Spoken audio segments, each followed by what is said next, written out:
Baik. Kenapa berlari? Macam kena kejar hantu ke bodoh? Minyak mon dah kejap. Udah nak pergi beli rokok. Dikau apa buat? Kalau tak ada buat, teman udah beli rokok jap Yolah, pergi beli rokok. Beli rokok pakai sepatu kau. Banyak no ceritanya. Yolah, pergi. Syok, sekejap je. Cepatlah.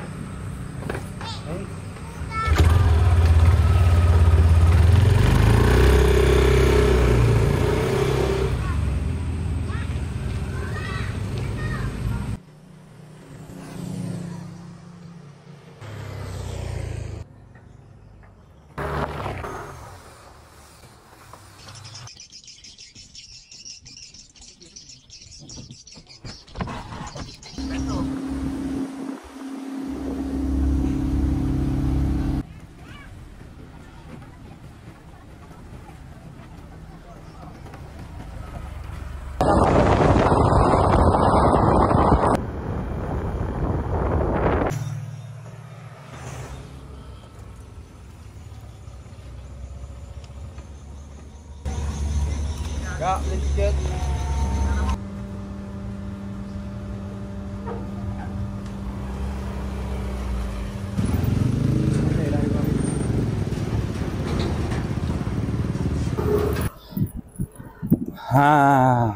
Kan kejapnya awak pergi. Dah. Yolah, masuk rumah kita. Letih betul badan aku, bebuan. Itu pun letih. Macam orang tua dia kau ni. Assalamualaikum. Situ duduk. Sini duduk. Aduh. Hai. Nak naik betul saya. Aduh. Kenapa jauh betul beli rokok? Jauh ke kau? Itulah dia kau ni. Tak tahu ilmu ekonomi. Kalau sini awak beli 28. Kalau di Bengkalis awak beli 27. Untung RM1,000. Itu sebungkus. Kalau 10 bungkus, dah RM10,000. 100 bungkus, RM100,000.